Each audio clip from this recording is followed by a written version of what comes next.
Você acredita que pensa em sexo, que escolhe, que decide, que deseja porque quer. Mas há algo que você precisa escutar, não com os ouvidos da mente, mas com o silêncio do corpo. O desejo vem antes do pensamento.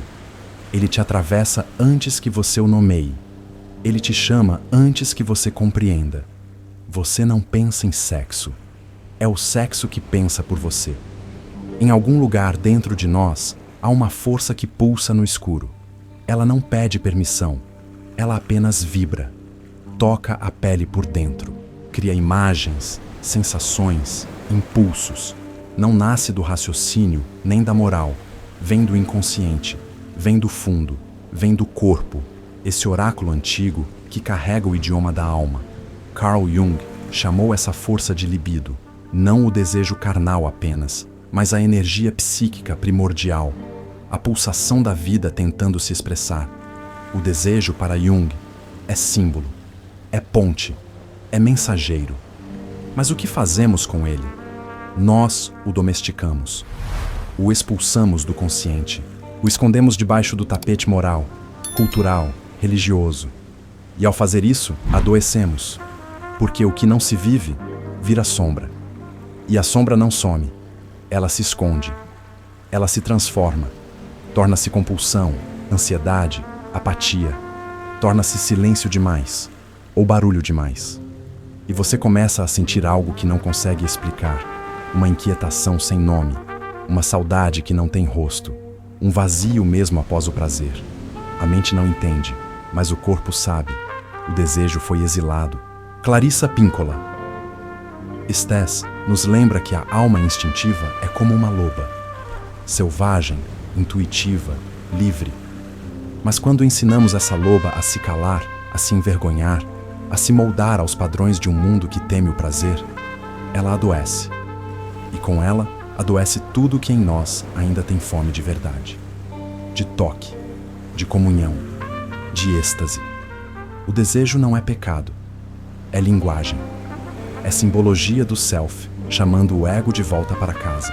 Quando negamos o erótico, não negamos apenas o corpo. Negamos o caminho que une a consciência à totalidade.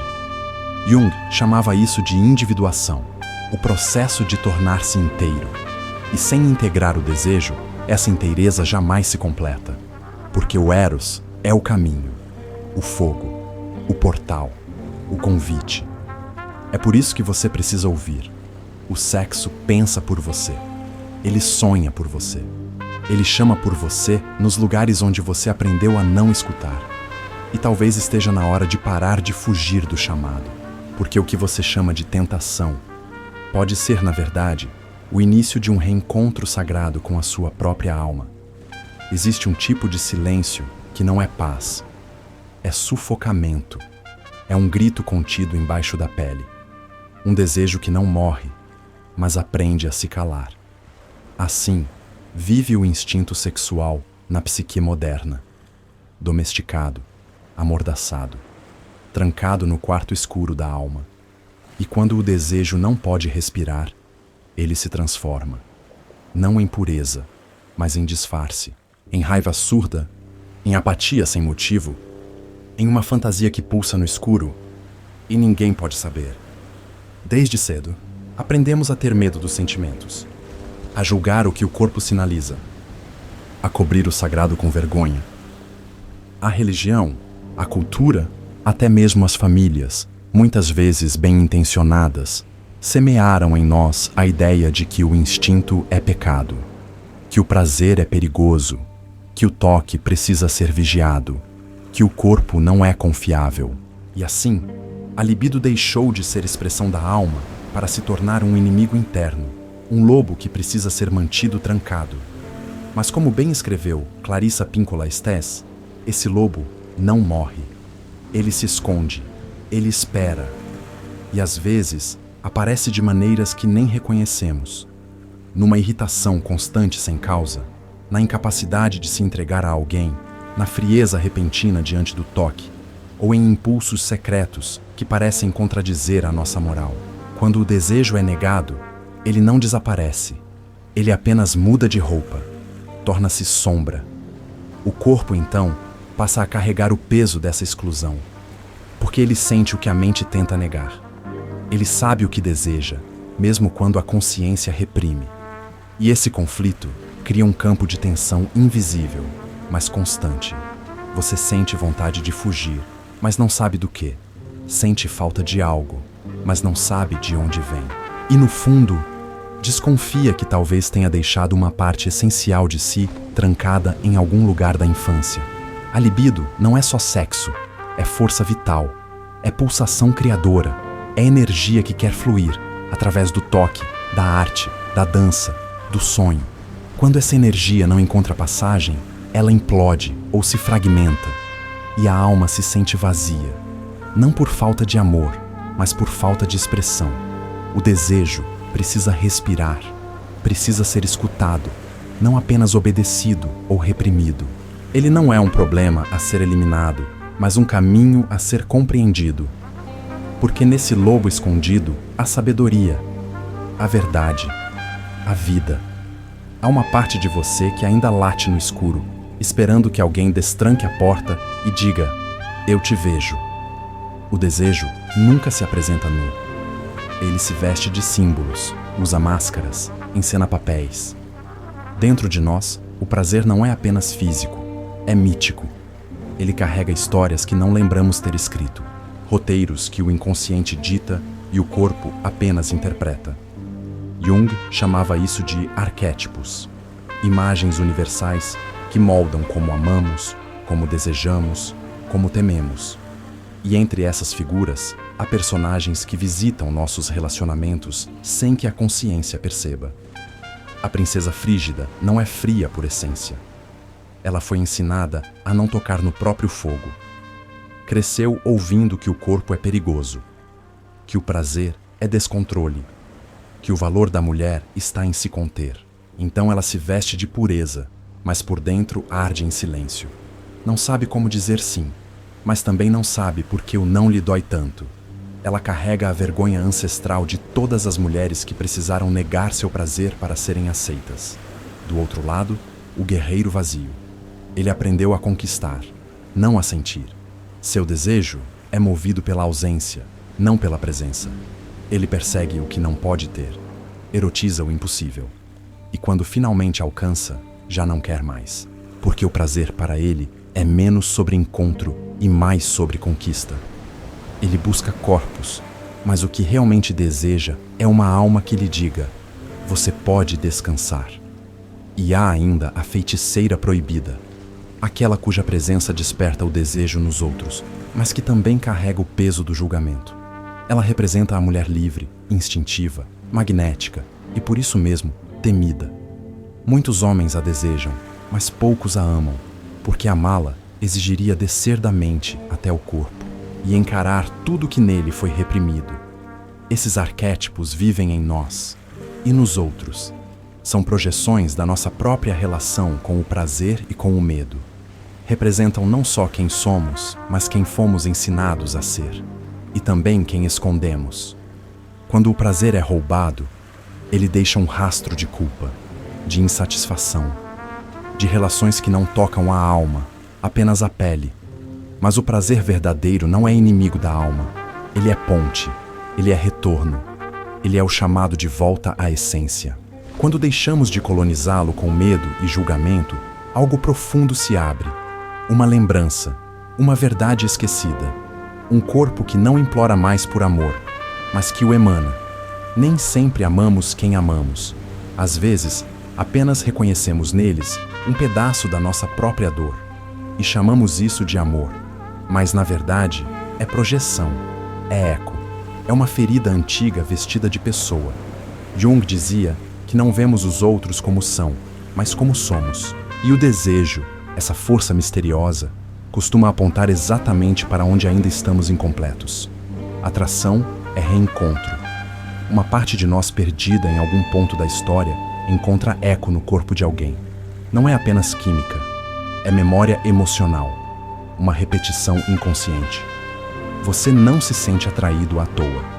Você se atrai por aquilo que carrega um pedaço da sua própria sombra ou da sua própria carência.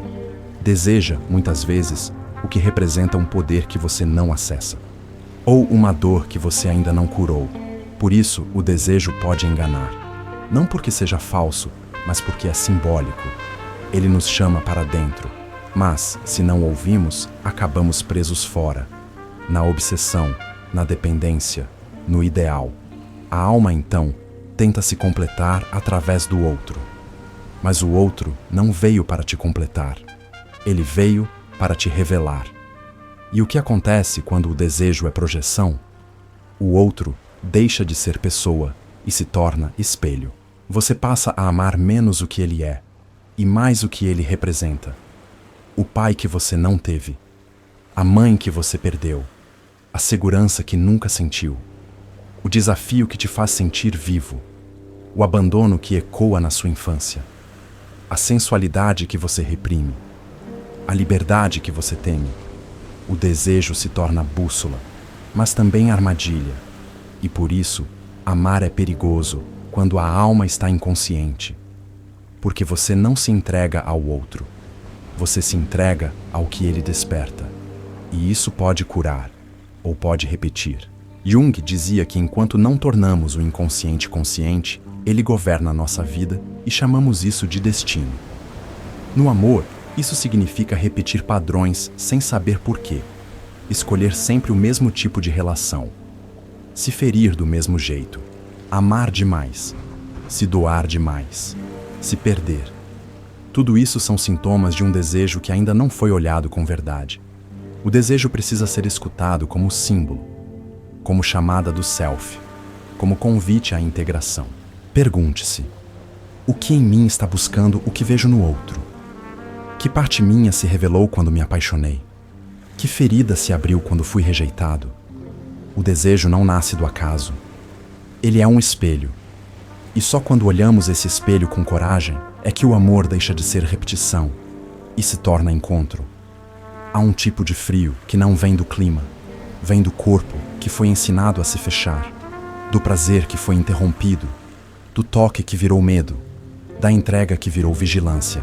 Muitos carregam essa libido congelada, uma energia vital que parou de circular porque um dia foi punida, invadida ou ignorada.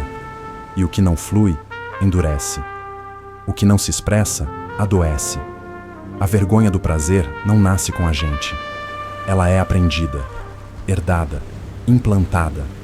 Ela vem em olhares de reprovação, em silêncios incômodos, em regras ditas ou não ditas, que transformam o corpo em ameaça.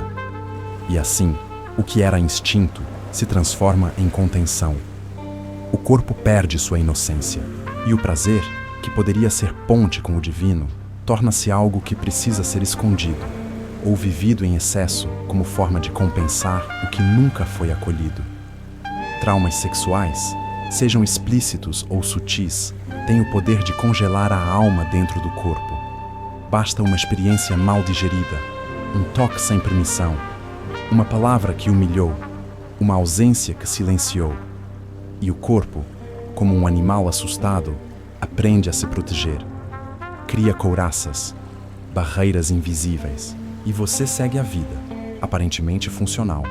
Mas algo dentro de você parou no tempo.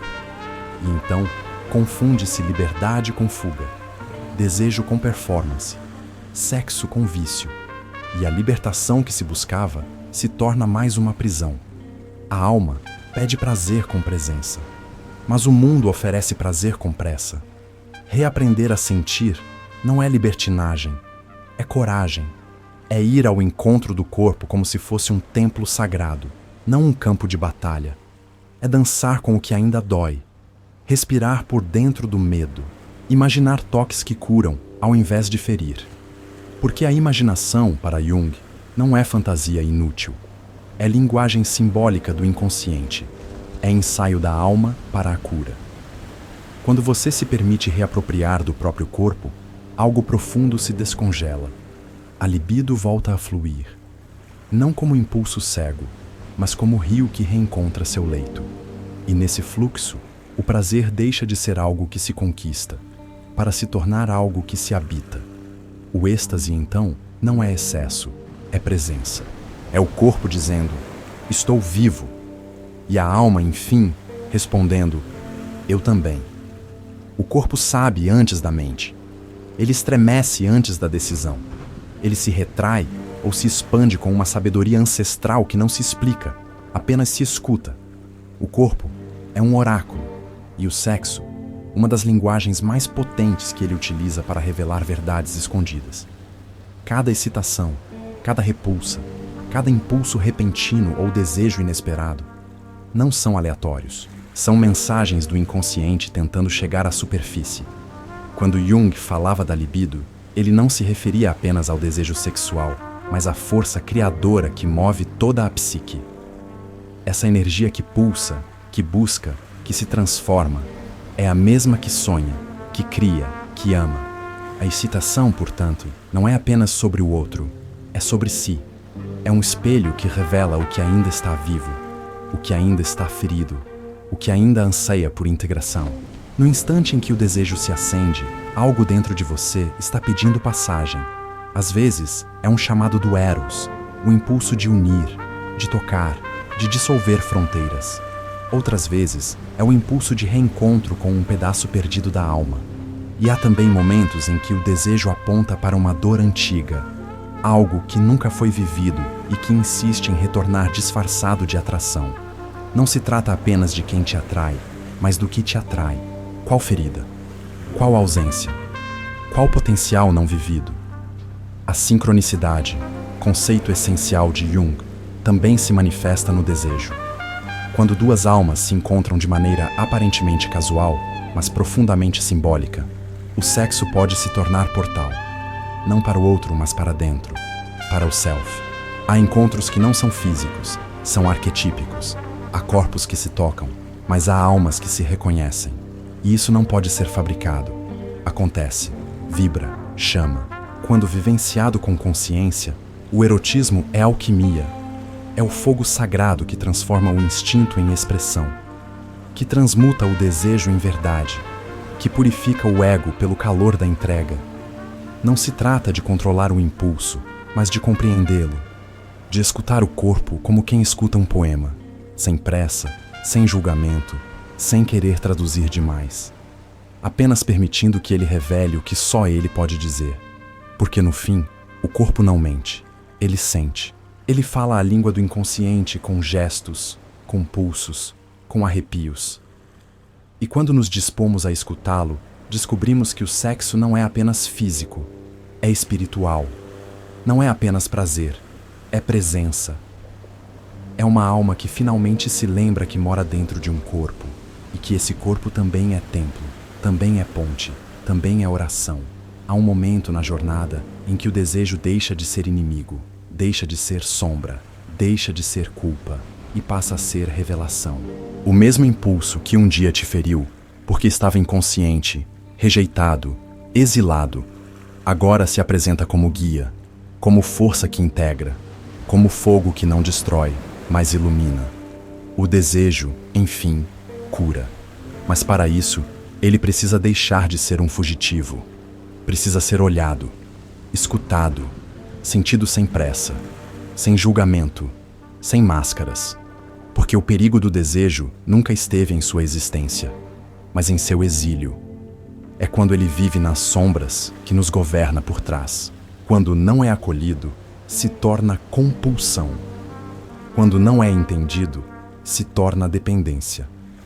Quando não é sentido com presença, vira excesso ou ausência. E ambos adoecem a alma. Integrar a sombra sexual não é apenas um processo terapêutico, é um rito espiritual.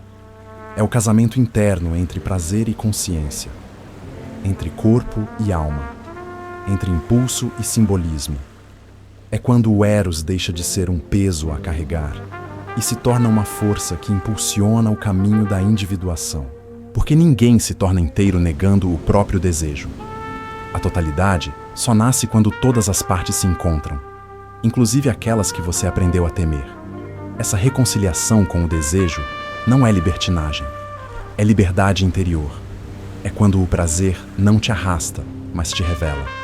É quando o corpo não te domina, mas te ensina.